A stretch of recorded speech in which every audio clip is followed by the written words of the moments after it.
Hello guys, welcome. कैसे हैं बच्चे?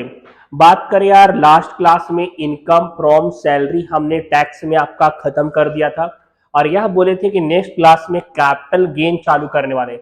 बच्चे पता है यार, कैपिटल गेन आपका इनकम का फोर्थ हेड माना जाता है और आज के क्लास में इनकम फ्रॉम कैपिटल गेन शुरू करेंगे। चलते हैं चैप्टर की तरफ, ध्यान देते हैं। हाँ बच्चों, कैपिटल गेन के बारे में जानते हैं कि कैपिटल गेन होता क्या है। सबसे पहले समझिएगा, देखिए वह सारा एसेट्स जो आप अपने बिजनेस में यूज कर रहे हैं, आप अपने प्रोफेशन में यूज कर रहे हैं और जिसे आप ट्रांसफर करके किसी और को ट्रांसफर करके अगर इनकम जनरेट कर रहे हैं तो वह सारा एसेट्स आपका कैपिटल गेन में आ जाएगा। वह इनकम आपका कहां कंप्यूट होगा?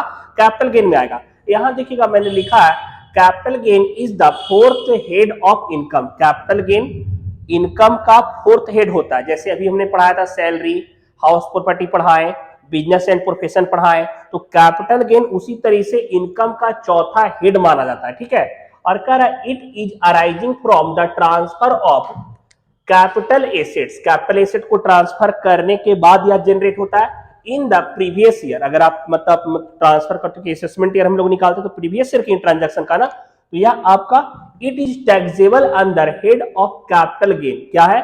अगर हमको कैपिटल गेन से क्या इनकम हुआ है और उस पर कितना टैक्सेबल अमाउंट होगा, अगर यह हमें कंप्यूट करना है तो हमें इनकम फ्रॉम कैपिटल गेन से यह कैलकुलेट किया जा सकता है। यहां तक कोई डाउट नहीं। चलिए आगे देखिएगा।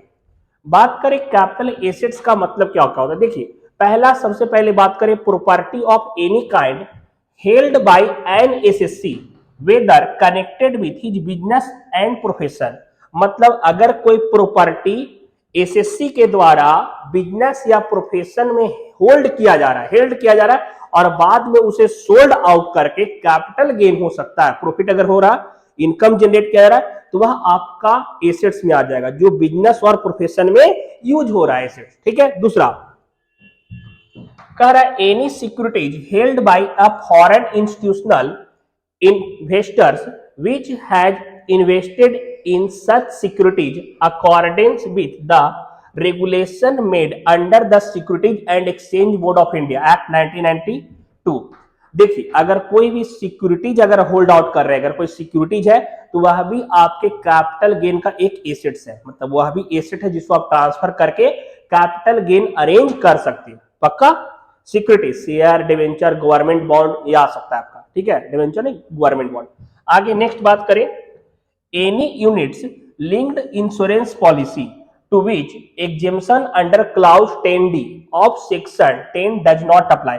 सेक्शन 10 क्या है आगे बताऊंगा आपको। तो आपका यूनिट लिंक इंश्योरेंस पॉलिसी भी आपके एसेट्स में आ जाएगा। क्लियर? कैपिटल गेन में एसेट्स आपका मूवेबल हो सकता है, इमूवेबल भी हो सकता है, टेंजेबल भी हो सकता है और इनटेंजेबल एसेट्स को भी बेच करके आप कैपिटल गेन अरेंज कर सकते हो।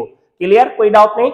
देखिए बच्चे, पेटेंट्स, ट्रेडमार्क, ये सब इंटेंजिबल एसेट होता है, लेकिन यह सब भी सोल्ड आउट करके आप कैपिटल गेन अरेंज कर सकते हो। तो यहां तक आपका कैपिटल गेन क्या होता है और कैपिटल गेन में कौन कौन सा एसेट्स हम बोल सकते हैं, वह सारा समझ में आया। चलिए आगे चलते हैं, ध्यान देते हैं। हाँ बच्चों, अब देखिए आगे बात करते हैं कि आपका एक्सेप्शंस ऑफ कैपिटल गेन में क्या क्या आपका आ जाएगा। वह एसेट्स जिसपे टैक्स नहीं लगेगा, जो कैपिटल गेन में शामिल नहीं होगा। ठीक है।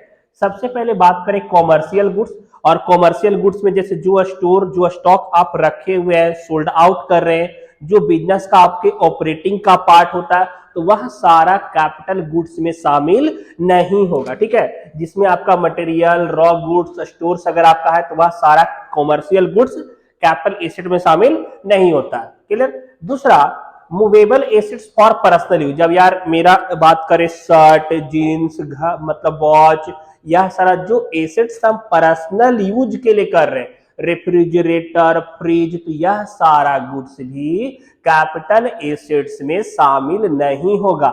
जैसे इस सटवा के बेच के का कैपिटल गेन कर लेंगे, नहीं ना, तो यहाँ पे यह सारा गुड्स कैपिटल गेन में शामिल नहीं होता। लेकिन पर्सनल यूज एसेट्स में कुछ एक्सेप्शंस है जिसको हम लोग कैपिटल एसेट में शामिल करेंगे। ध्यान दीजिएगा।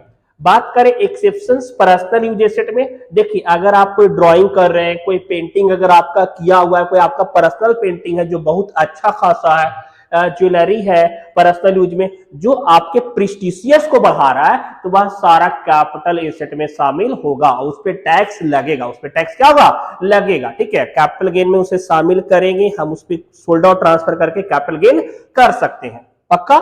आगे देखिए यार, बात करें एग्रीकल्चरल लैंड पे, अगर एग्रीकल्चरल लैंड अगर ट्रांसफर होता है तो वहां पे कैपिटल गेन अगर हो रहा है तो टैक्स नहीं लगेगा।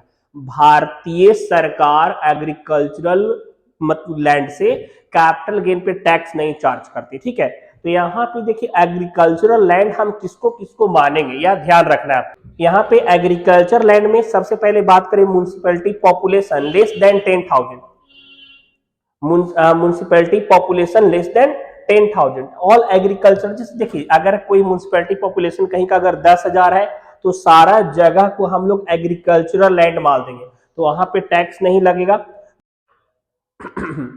देखिए लोकल लिमिट अगर यहाँ पे आपका more than 10,000 but not exceeds 1 lakh, तो 2 किलोमीटर तक वाले को हम एग्रीकल्चरल लैंड हम घोषित नहीं करेंगे। जहां का पॉपुलेशन 10,000 से ज्यादा है बट 1 लाख से कम है। लेकिन अगर पॉपुलेशन 1 लाख से ज्यादा है और 10 लाख से पॉपुलेशन कम है तो 6 किलोमीटर तक को एग्रीकल्चर लैंड डिक्लेयर्ड नहीं करेंगे। पक्का? अब आगे बात करें पॉपुलेशन अगर मोर देन 10 लाख है बट मतलब यहाँ पे आपका 10 किलोमीटर तक एग्रीकल्चरल लैंड हम नहीं मानेंगे। ठीक है, तो यहाँ पे उस पे टैक्स लगेगा। लेकिन एग्रीकल्चर लैंड मतलब जो जो एरिया में एग्रीकल्चर लैंड वाला मतलब आ रहा है, ठीक है, वहां पे टैक्स नहीं लगेगा। क्लियर? एक यहाँ पे देखिएगा अगर गोल्ड बॉन्ड क्या होता है कि कैपिटल गेन अगर आप अरेंज कर रहे हैं तो गवर्नमेंट क्या बोलती है कि आप अपने पैसे को अगर इस गोल्ड बॉन्ड में अगर रखिएगा तो आपका टैक्स वहां पे उतना तक माफ हो जाएगा। तो कुछ कुछ बॉन्ड का नाम आपको दिया हुआ रहेगा जो आप यहाँ पे मेंशन कर सकते हैं। क्लियर? गोल्ड डिपॉजिट बॉन्ड, अगर कुछ कुछ गोल्ड में भी अगर आप पैसा लगा रहे हैं, अगर आप कहीं गोल्ड में पैसा इन्वेस्ट कर रहे हैं, आपने कैपिटल गेन करा, तो अगर आप इस गोल्ड में पैसा डिपॉजिट कर रहे हैं मतलब आपका बहुत सारा गवर्नमेंट का फंड रहता है, तो अगर आप वहां पे पैसा इन्वेस्ट करते हो तो आपका टैक्स वहां पे उतना माफ हो जाएगा। क्लियर?